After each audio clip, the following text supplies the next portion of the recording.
Welcome to this video. I'm going to be doing a tarot reading and divination about world affairs, what's going on in the world, particularly between the tensions or between the USA and Canada.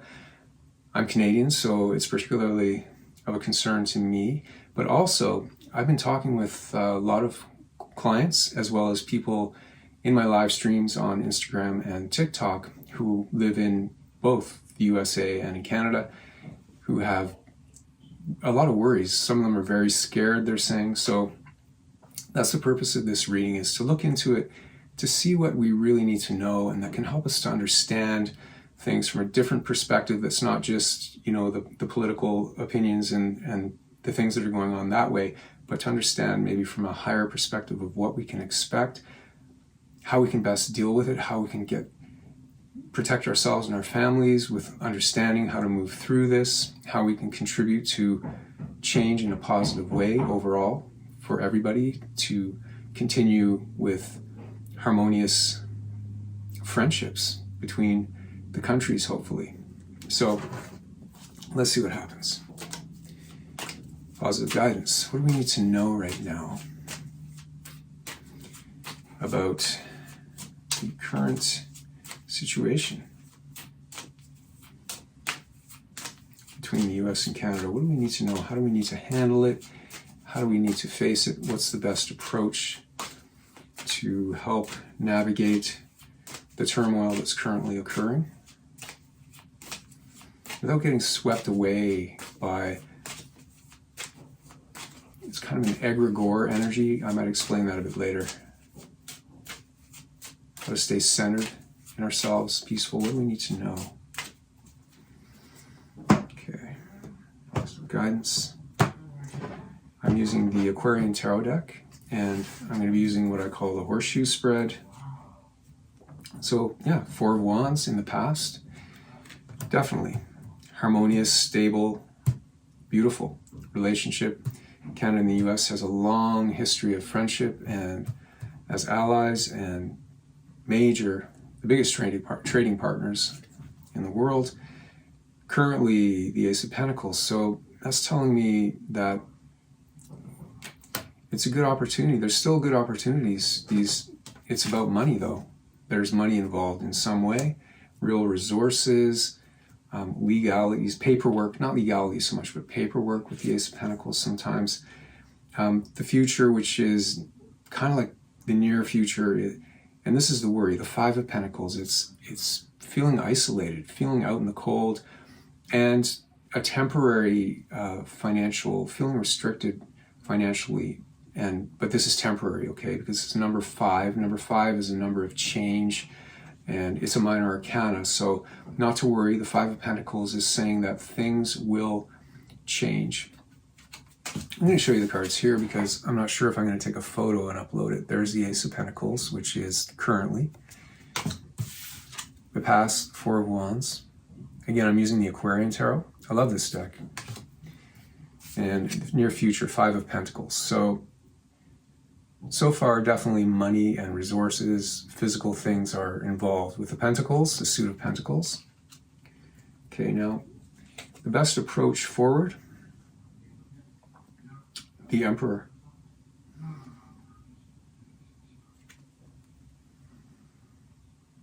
Okay, so the best approach forward is the Emperor. Now, this has multi-layers of meaning here, because the Emperor is, you could say, on the shadow side of the current President of the United States, Trump.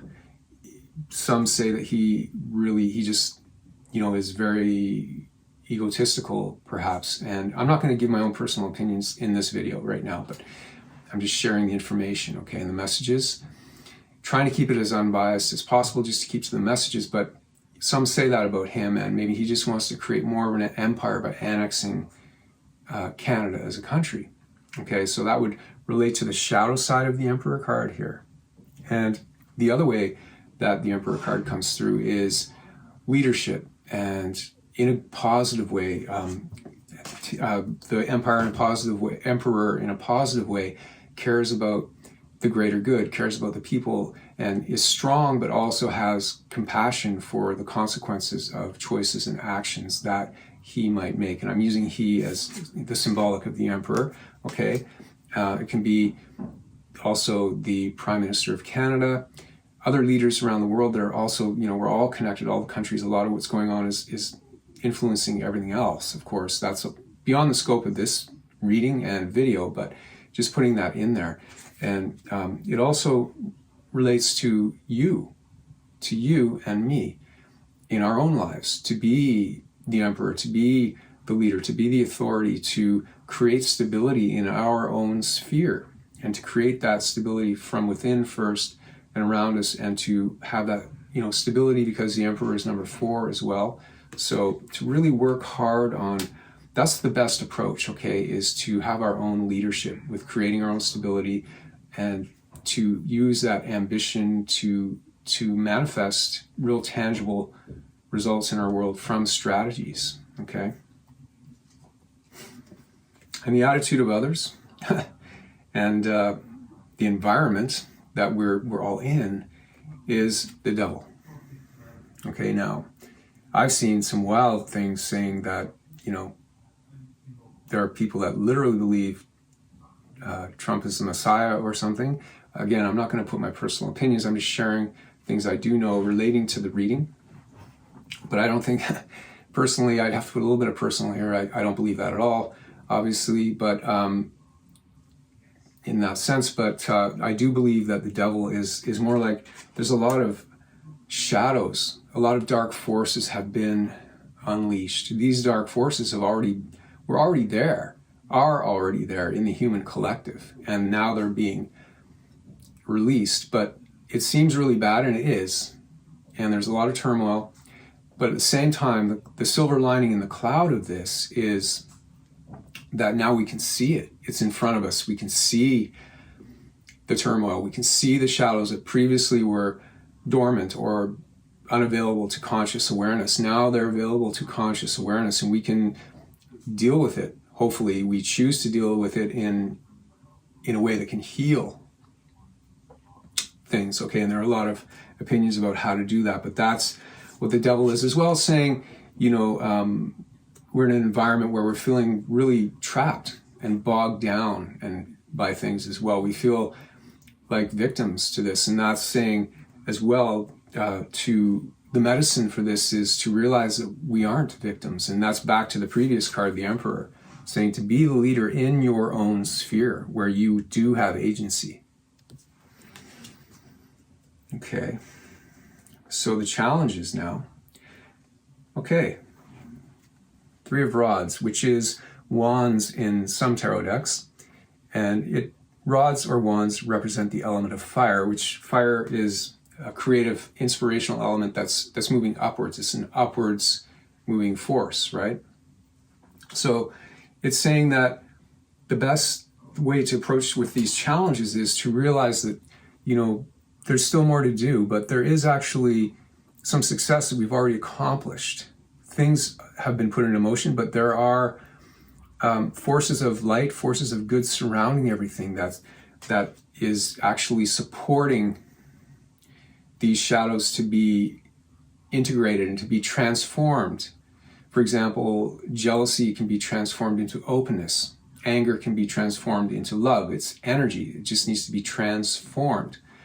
Just like ice can be transformed into water, into steam. So all energy can be transformed. So this is saying that the challenge is to transform this energy and to move forward and to continue doing the work and to continue expanding this inspiration and this creativity into a better, more stable situation. It can happen. The outcome, well, right now, the outcome is the 9 of Swords, and that's what we don't want. That's the worry, okay? Now, worry is actually, what worry is, it comes back to what I said. Every card has a medicine in it, okay? No so-called negative cards come into a reading or into our experience unless our soul is prepared to deal with it.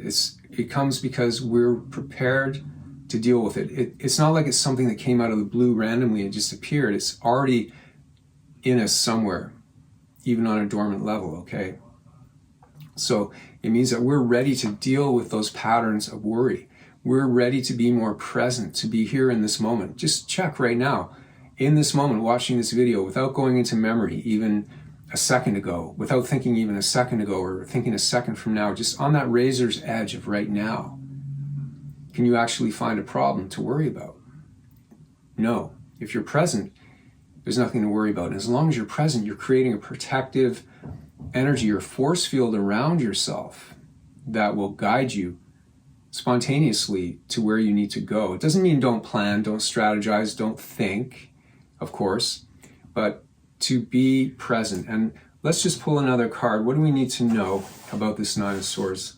Sometimes when I end with a shadow card like that, what could be called a shadow card, I'll pull another card just to end on a way that integrates that shadow, helps us to integrate that shadow. So it's about ending patterns of worry and fear and insecurity, really, on a collective level.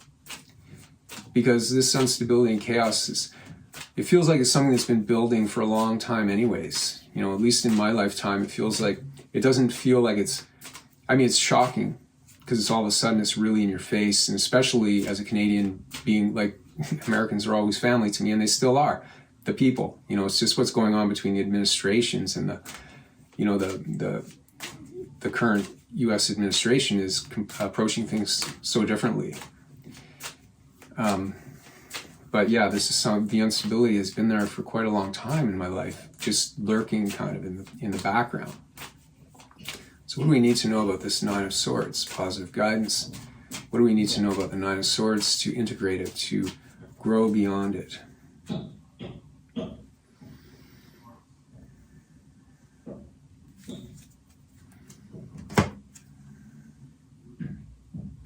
Yeah, so let me just check here. I need my glasses for this one. Strength, that's what I thought. If I wear my glasses in the video, the lighting I need, because I don't have a lot of natural light in my office here, it shines off my glasses. So, and I didn't feel like I didn't have time to put contacts on or anything. Here we go, strength. So strength is the perfect card to how to integrate it. Strength is all about tapping into your higher ideals, your higher vision, your higher self, your higher intelligence, your positive virtues, your positive qualities, courage, resilience, to deal with the lower, what you could call the lower energies, sort of the animal, raw energy of the animal instincts that are just reactive and conditioned, that can be, you know, we've had to learn how to manage, like, you know, anger, even rage, or just confusion, whatever the lower energies that we sometimes react with. So strength is saying we need to learn how to harness that raw animal energy that actually we need, though. We don't want to suppress that energy, because it actually helps. We can channel that raw energy into creative channels. Channel it into creative channels. Kind of redundant, but anyway, I'm talking off the top of my head here. None of this is scripted, right? So it's that raw animal energy is being channeled. That's what we're learning to do, to take that, you know, fear even is an animal, you could say an animal level. It's not a judgment. It's just saying in words what it is. Fear is an animal level. Animals will feel fear. We're feeling fear right now with the Nine of Swords. But it's how to transform that fear and channel it into something creative, and realize that fear is not who we are. It doesn't have to define us. We don't have to be led around by the nose by this fear, or, you know, controlled by it. We can actually look at it, breathe into it, and just notice the energy of it, and not judge it, not label it, not try to push it away, not try to hold on to it, and just allow it to be, and just breathe, and it will process all by itself. And that's what I'm talking about with the strength card. And the strength is also about having the courage to move forward in a yin energy, or a feminine way. Not so much, not feminine is how we think of gender here in the physical world, but feminine in a more of a yielding way, strength, but in a quiet determination, as a quiet determination, a quiet inner determination, as opposed to forceful and rigid.